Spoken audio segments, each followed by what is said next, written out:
ನಮಸ್ಕಾರ ಸ್ನೇಹಿತರೆ. ಇಂದಿನ ಧ್ವನಿ ಸುರುಳಿ ಅಮ್ಮ ಹೇಳಿದ 8 ಸುಳ್ಳುಗಳು ಎಂಬ ಪುಸ್ತಕದಿಂದ ಆಯ್ದ ಒಂದು ಕಥೆ.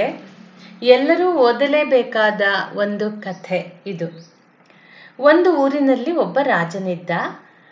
ರಾಜ ಅಂದ ಮೇಲೆ ಕೇಳಬೇಕೆ, ಐಶ್ವರ್ಯಲಕ್ಷ್ಮಿ ಅವನ ಮುಂದೆ ಕಾಲು ಮುರಿದುಕೊಂಡು ಬಿದ್ದಿದ್ದಳು. ಈ ರಾಜನಿಗೆ ಒಬ್ಬರಲ್ಲ ಇಬ್ಬರಲ್ಲ 4 ಹೆಂಡತಿಯರಿದ್ದರು. ರಾಜನಿಗೆ ಸಹಜವಾಗಿಯೇ 4ನೇ ಹೆಂಡತಿಯ ಮೇಲೆ ದೊಡ್ಡ ಮೋಹ. ಆಕೆಯನ್ನು ಸಂತೋಷಪಡಿಸಲೆಂದೇ ಆತ ಬದುಕುತ್ತಿದ್ದ.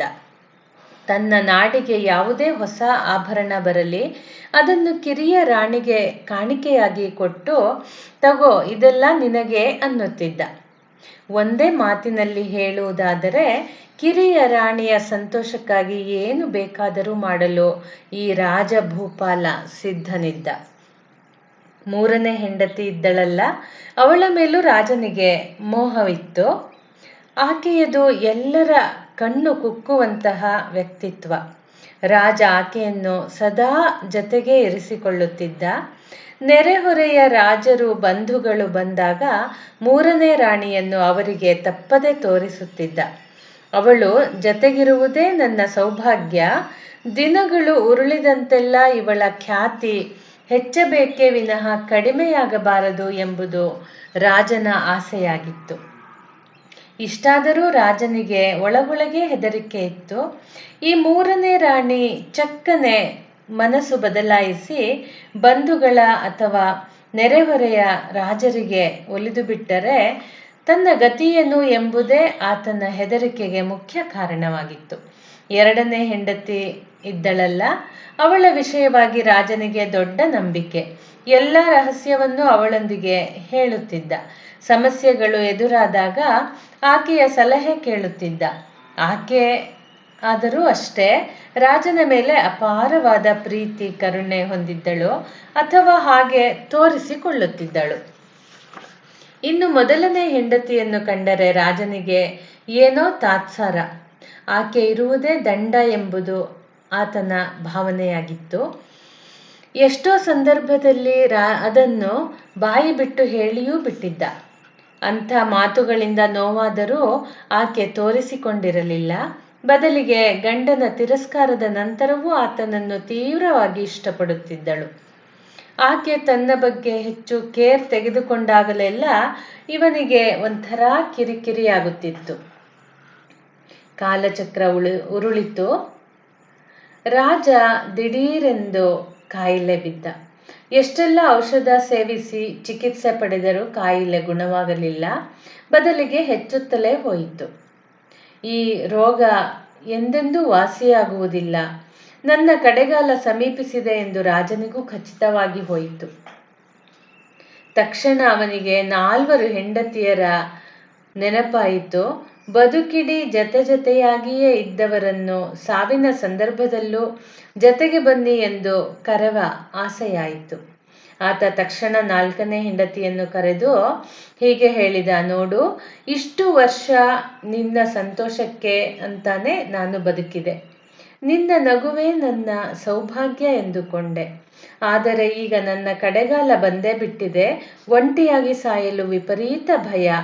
ಪ್ಲೀಸ್ ನನ್ನ ಸಾವಿನಲ್ಲೂ ನನ್ನೊಂದಿಗೆ ಬರುವೆಯಾ ಎಂದು ಕೇಳಿದ.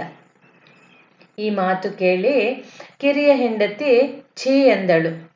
ಎಂಥ ಅಪಶಕುನದ ಮಾತು ನಿಮ್ಮದು. ನೀವು ಸತ್ತರೆ ಅದು ನಿಮ್ಮ ಕರ್ಮ.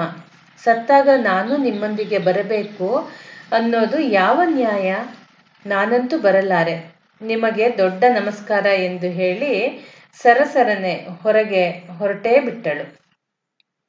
ರಾಜನಿಗೆ ಬೀಸಿ ಹೊಡೆದಂತಾಯಿತು. BP ದಿಢೀರ್ ಹೆಚ್ಚಾಯಿತು. ಆದರೂ ಹೇಗೋ ತನ್ನನ್ನು ಕಂಟ್ರೋಲ್ ಮಾಡಿಕೊಂಡ. ಆಗಲೇ ಆತನಿಗೆ 3ನೇ ಹೆಂಡತಿ ನೆನಪಾದಳು. ಪ್ರತಿ ಪ್ರವಾಸದ ಸಂದರ್ಭದಲ್ಲೂ ಜತೆಗೆ ಬರುತ್ತಿದ್ದ ಆಕೆ ಈ ಕಡೆಯ ಯಾತ್ರೆಯಲ್ಲೂ ಬಂದೇ ಬರುತ್ತಾಳೆ ಎಂದು ನಂಬಿ ಆಕೆಯನ್ನು ಕರೆದ. ತನ್ನ ಪರಿಸ್ಥಿತಿ ವಿವರಿಸಿ, ಈ ಕಡೆಯ ಯಾತ್ರೆಯಲ್ಲೂ ಜತೆಗೆ ಬರುತ್ತೀಯಾ ಎಂದು ಕೇಳಿದ. ಛೇ, ನಾನ್ಯಾಕೆ ಹಾಗೆ ಮಾಡಲಿ? ಆಯುಸ್ಸು ಮುಗಿತಾ ಬಂದಿರೋದು ನಿಮ್ಮದು. ಕ್ಷಮಿಸಿ, ನಿಮ್ಮೊಂದಿಗೆ ನಾನು ಬರಲಾರೆ. ನಿಮ್ಮ ನಿಧನದ ನಂತರ ನಾನು ಬೇರೆಯವರೊಂದಿಗೆ ಬದುಕುತ್ತೇನೆ ಎಂದಳು. ಈ ಮಾತು ಕೇಳಿದ ರಾಜನಿಗೆ ಈಟಿಯಿಂದ ನೇರ ಹೃದಯವನ್ನೇ ಮೀಟಿದಂತಾಯಿತು. ಕೆಲ ಸಮಯದ ನಂತರ ಚೇತರಿಸಿಕೊಂಡು ಎರಡನೇ ಹೆಂಡತಿಯನ್ನು ಕರೆದು ಹೀಗೆ ಹೇಳಿದ: ರಾಣಿ, ಈವರೆಗೆ ಬದುಕಿನಲ್ಲಿ ಕಷ್ಟ ಸುಖದ ಸಂದರ್ಭದಲ್ಲಿ ನೀನಿದ್ದೆ. ತುಂಬ ಸಮಸ್ಯೆಗಳಿಗೆ ಪರಿಹಾರ ಹೇಳಿದೆ. ಈಗ ನಾನು ಒಂಟಿಯಾಗಿ ಸಾಯಲು ಇಷ್ಟಪಡಲಾರೆ. ಈ ಸಮಸ್ಯೆಗೆ ಒಂದು ಪರಿಹಾರ ಹೇಳು ಎಂದ. ರಾಣಿ ಉದಾಸೀನದಿಂದ ಹೀಗೆಂದಳು: ಪ್ರಭು, ಈವರೆಗೆ ಅದೆಷ್ಟೋ ಸಮಸ್ಯೆಗಳಿಗೆ ಪರಿಹಾರ ಹೇಳಿದೆ ನಿಜ. ಆದರೆ ಈಗ ನಿಮಗೆ ಯಾವ ಸಲಹೆಯನ್ನೂ ನೀಡಲಾರೆ. ಇನ್ನು ಮೇಲೆ ನನ್ನ ದಾರಿ ನನಗೆ, ನಿಮ್ಮ ದಾರಿ ನಿಮಗೆ ಎಂದು ಹೇಳಿ ಎರಡನೇ ಹೆಂಡತಿಯೂ ಹೋಗಿಬಿಟ್ಟಳು. ಆಗ ರಾಜನಿಗೆ ವಿಪರೀತ ನೋವಾಯಿತು. ತನ್ನ ಸ್ಥಿತಿಗಾಗಿ ಆತ ಬಿಕ್ಕಿ ಬಿಕ್ಕಿ ಅಳಲಾರಂಭಿಸಿದ. 2 ನಿಮಿಷ ಹತ್ತಿರಬೇಕು, ಅಷ್ಟರಲ್ಲಿ ಬಾಗಿಲ ಹಿಂದೆ ಯಾವುದೋ ನೆರಳು ಸರಿದಾಡಿದಂತಾಯಿತು. ರಾಜ ಕುತೂಹಲದಿಂದ ಅತ್ತ ನೋಡಿದರೆ ಅಲ್ಲಿ ಮೊದಲ ಹೆಂಡತಿ ನಿಂತಿದ್ದಳು. ಆಕೆಯ ಕಂಗಳಲ್ಲಿ ದುಗುಡವಿತ್ತು. ಈ ರಾಜ ಬೆಪ್ಪು ಬೆಪ್ಪಾಗಿ ನೋಡುತ್ತಿದ್ದಾಗ ಆಕೆಯೇ ಹೇಳಿದಳು: ಹೆದರಬೇಡಿ, ಸಾವಿನ ಮನೆಗೆ ನಾನು ಒಂಟಿಯಾಗಿ ಹೋಗಲು ನಿಮ್ಮನ್ನು ಬಿಡಲಾರೆ. ನಿಮ್ಮೊಂದಿಗೆ ನಾನು ಬರುತ್ತೇನೆ. ಸಾವಿನ ನಂತರವೂ ಒಂದು ಬದುಕಿದೆ ಅನ್ನುವುದಾದರೆ ಅಲ್ಲಿ ಕೂಡ ನಿಮ್ಮನ್ನು ಪ್ರೀತಿಯಿಂದ ನೋಡಿಕೊಳ್ಳುತ್ತೇನೆ ಎಂದಳು.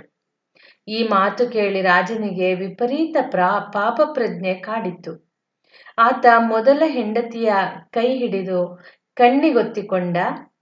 ಹಿಂದೆಯೇ ಸಂತೋಷದಿಂದ ಅಳಲಾರಂಭಿಸಿದ. ಕತೆ ಮುಗಿತಾ ಎಂದು ಪ್ರಶ್ನೆ ಕೇಳಬೇಡಿ. ಈಗ ಹುಷಾರಾಗಿ ಕೇಳಿಸಿಕೊಳ್ಳಿ. ನಾನು, ನೀವು ಎಲ್ಲರೂ ರಾಜನ ಪಾತ್ರಧಾರಿಗಳೇ. ಸ್ವಾರಸ್ಯವೆಂದರೆ ನಮಗೂ 4 ಹೆಂಡತಿಯರಿದ್ದಾರೆ. 4ನೆಯ ಅತ್ಯಂತ ಮುದ್ದಿನ ಹೆಂಡತಿ ಯಾರು ಗೊತ್ತಾ? ನಮ್ಮ ದೇಹ. ಅದರ ಮೇಲೆ ನಮಗೆ ಇನ್ನಿಲ್ಲದ ವ್ಯಾಮೋಹ. ಅದಕ್ಕೆ ಪನ್ನೀರು ಚಿಮುಕಿಸುವುದೇನು, ಬಗೆ ಬಗೆಯ ಸೋಪು ಪೌಡರ್ ಹಾಕಿ ಘಮ್ ಅನಿಸುವುದೇನು, ಹೊಸ ಬಟ್ಟೆ ಆಭರಣ ಧರಿಸಿ ಸಂಭ್ರಮ ಪಡುವ ಕ್ಷಣದಲ್ಲಿ ನಮ್ಮ ಗತ್ತೇನು. ವಾಹ್ ಎಂದರೆ ನಾವು ಇಷ್ಟೆಲ್ಲ ಪ್ರೀತಿಸುವ ಇಷ್ಟಪಡುವ ನಮ್ಮ ದೇಹ ಉಸಿರು ನಿಂತೊಡನೆ ನಮ್ಮಿಂದ ದೂರವಾಗಿ ಬಿಡುತ್ತದೆ. ನಮ್ಮ ಬದುಕಿನ ವೈಭವದ ದಿನಗಳಲ್ಲಿ ಅಧಿಕಾರ, ಅಂತಸ್ತು ಮತ್ತು ಸಂಪಾದನೆಯನ್ನು ಎಲ್ಲರಿಗೂ ಹೆಮ್ಮೆಯಿಂದ ತೋರಿಸಿಕೊಂಡು ಓಡಾಡಿರುತ್ತೇವೆ. ಸಂಪಾದನೆ ಎಂಬುದು ಸತ್ತ ನಂತರವೂ ಜೊತೆಗೆ ಇರುತ್ತದೆ ಎಂಬ ಭ್ರಮೆ ನಮ್ಮದು. ಆದರೆ ನಾವು ಜೀವ ಬಿಟ್ಟ ಮರುಕ್ಷಣದಿಂದಲೇ ನಮ್ಮ ಅಧಿಕಾರ, ಹಣ, ಆಸ್ತಿ, ಸಂಪಾದನೆ ಇನ್ಯಾರದ್ದೋ ಪಾಲಾಗುತ್ತದೆ. ಅದು ನಮ್ಮ 3ನೆಯ ಹೆಂಡತಿ. 2ನೇ ಹೆಂಡತಿ ಬೇರೆ ಯಾರೂ ಅಲ್ಲ, ನಮ್ಮ ಗೆಳೆಯ ಗೆಳತಿಯರು. ನಾವು ಗೆಲುವಿನ ಹಾದಿಯಲ್ಲಿದ್ದ ಸಂದರ್ಭಗಳಲ್ಲಿ ಎಲ್ಲ ಸಂಗತಿಗಳನ್ನು ಅವರೊಂದಿಗೆ ಹೇಳಿಕೊಂಡಿರುತ್ತೇವೆ, ಸಲಹೆ ಕೇಳಿರುತ್ತೇವೆ, ಅದರಂತೆಯೇ ನಡೆದುಕೊಂಡಿರುತ್ತೇವೆ. ಆದರೂ ನಾವು ಸತ್ತು ಹೋಗುವುದು ಗ್ಯಾರಂಟಿ ಅನ್ನಿಸಿದಾಗ ಯಾರೂ ನಮ್ಮ ನೆರವಿಗೆ ಬರುವುದಿಲ್ಲ. ಬದಲಿಗೆ ದೂರದಲ್ಲಿ ನಿಂತು ಟಾಟಾ ಮಾಡಿಬಿಡುತ್ತಾರೆ.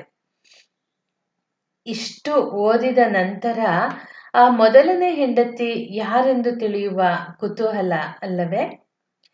ಅದು ಇನ್ಯಾರೂ ಅಲ್ಲ, ನಮ್ಮ ಪೋಷಕರು, ತಾಯಿ ತಂದೆಯರು. ಯಾಕೆ ಹಾಗೆ ಮಾಡ್ತೀವಿ ಗೊತ್ತಿಲ್ಲ.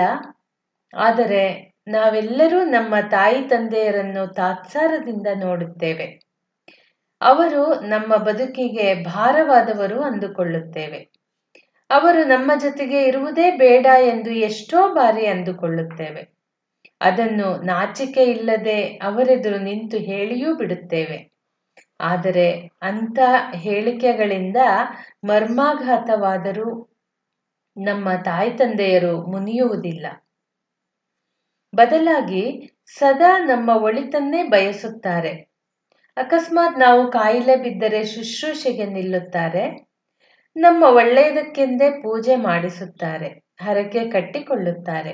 ಎಲ್ಲ ಪ್ರಯತ್ನಗಳ ನಂತರವೂ ನಾವು ಸತ್ತೇ ಹೋದರೆ ಆಗಲೂ ತುಂಬ ಶೋಕದಿಂದ ಹಿಂದೆಯೇ ಬರುತ್ತಾರೆ. ಕೆಲವರಂತೂ ಮಕ್ಕಳ ಅಗಲಿಕೆ ಸಹಿಸದೆ ಆ ಕ್ಷಣದಲ್ಲೇ ತಾವೂ ಸತ್ತು ಹೋಗುತ್ತಾರೆ. ಅದರ ಅರ್ಥ ಇಷ್ಟೇ, ಈ ಕಥೆಯಲ್ಲಿನ ರಾಜನಿಗೆ ಬಂದ ದುರ್ಗತಿ ನಿಮಗೆ ಬರಬಾರದು ಅನ್ನುವುದಾದರೆ ಮನೆಯಲ್ಲಿರುವ ಅಪ್ಪ ಅಮ್ಮನನ್ನು ಚೆನ್ನಾಗಿ ನೋಡಿಕೊಳ್ಳಿ. ಮತ್ತೆ ಮುಂದಿನ ಸಂಚಿಕೆಯಲ್ಲಿ ಭೇಟಿಯಾಗೋಣ. ಸ್ನೇಹಿತರೆ, ನೀವು ನನ್ನ ಯೂಟ್ಯೂಬ್ ಚಾನಲ್ ಸಬ್ಸ್ಕ್ರೈಬ್ ಮಾಡಿಕೊಳ್ಳಿ ಹಾಗೂ ನಿಮ್ಮ ಸ್ನೇಹಿತರೊಂದಿಗೂ ಹಂಚಿಕೊಳ್ಳಿ. ಧನ್ಯವಾದಗಳು.